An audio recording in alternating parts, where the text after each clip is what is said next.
श्री स्वामी समर्थ जय जय स्वामी समर्थ। श्री स्वामी समर्थ जय जय स्वामी समर्थ।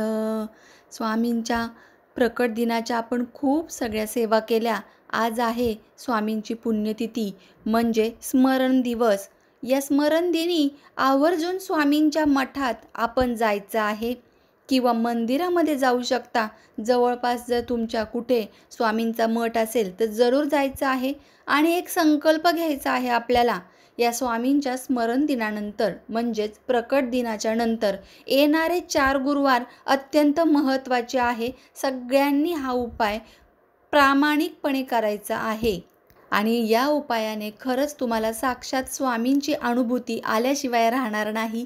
चला तर मग आपल्या व्हिडिओकडे वळूया। मी अर्चना पुन्हा एकदा तुमच्या सगळ्यांचं मनापासून स्वागत करते आजच्या नवीन विषयामध्ये। तुमच्या सगळ्यांचा असाच साथ सपोर्ट माझ्यासोबत असेल तर मी नक्कीच पारायण जे आहे चक्री पारायण सुरू करत आहे।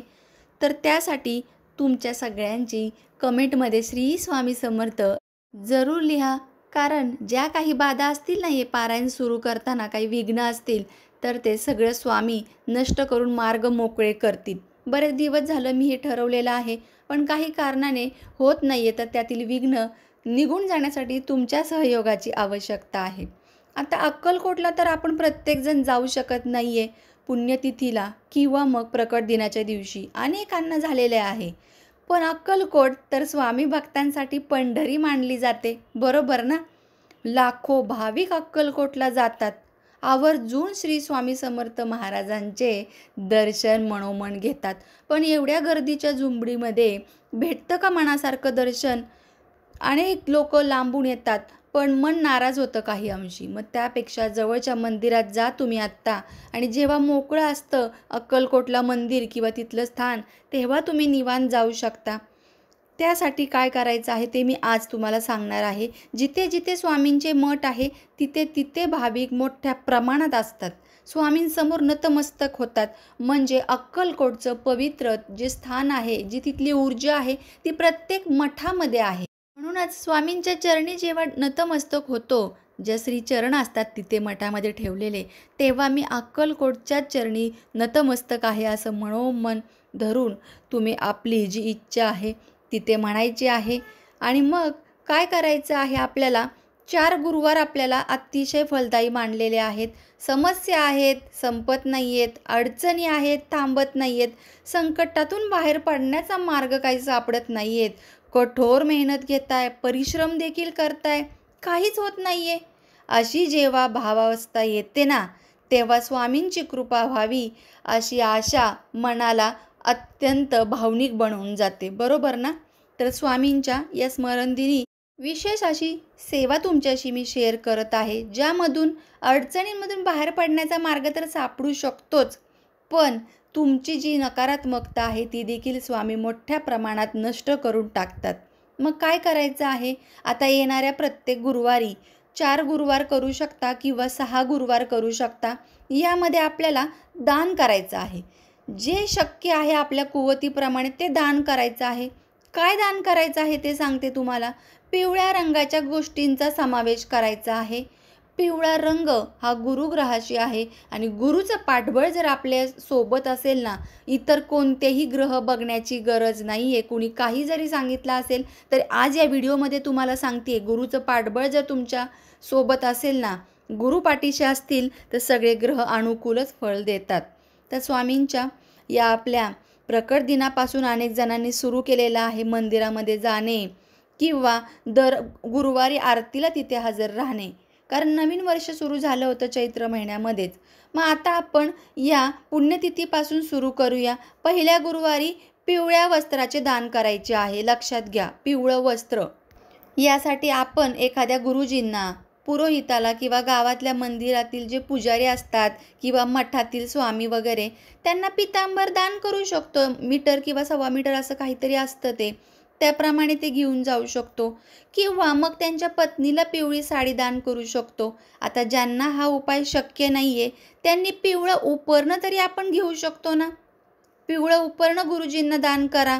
नाही शक्य हे देखील तर पिवळे ब्लाऊज पीस त्यांच्या पत्नीला म्हणून आपण दान करू शकतो। तर अशा प्रकारे पिवळं वस्त्र हे जरूर दान करा.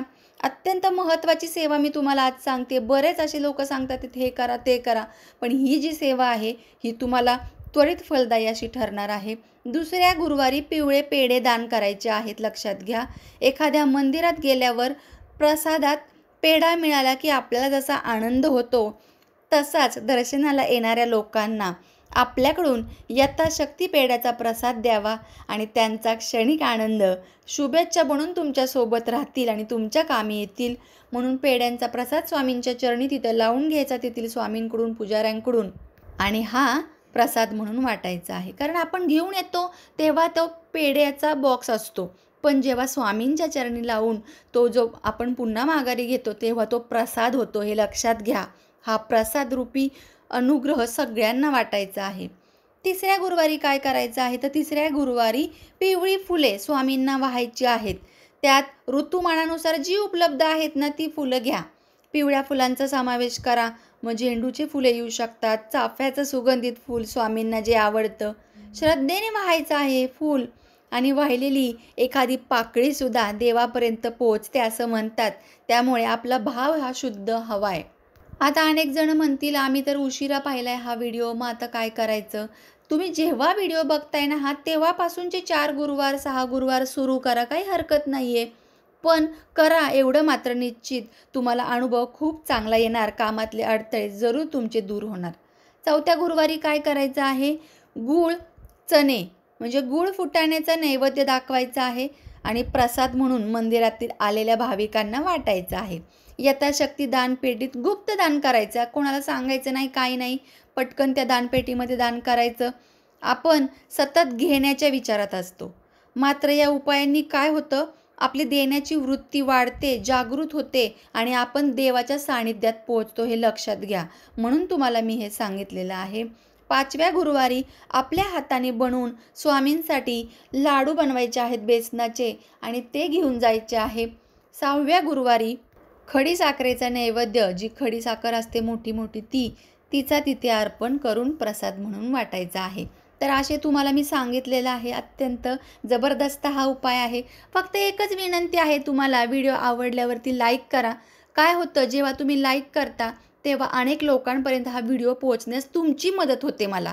काही अंशी ही सेवा जरी मी तुम्हाला पोहोचवली आहे तरी ती सेवा अनेकांपर्यंत पोहोचवण्यासाठी तुमचा सहभाग येतो आणि स्वामींना हे सर्व दिसतं, कळतं आणि काही अंशी ते फळ तुमच्या पदरात देखील पडतं. म्हणून कमेंट करा भरभरून, कधी पारायण सुरू करूया, मला टायमिंग सांगा, तुम्हाला कोणता टायमिंग सुटेबल आहे, किंवा या तारखेपासून ताई सुरू करूया पारायण, मला कमेंटमध्ये नक्की सांगा. आणि व्हिडिओ जास्तीत जास्त शेअर करा. कोणत्याही गुरुवारपासून सुरू करू शकता, पण या गोष्टी दर गुरुवारी आपल्या ऐपतीप्रमाणे जरूर दान करा. चला तर मग पुन्हा भेटूया नवीन माहितीसोबत. तोपर्यंत सर्वांना श्री स्वामी समर्थ.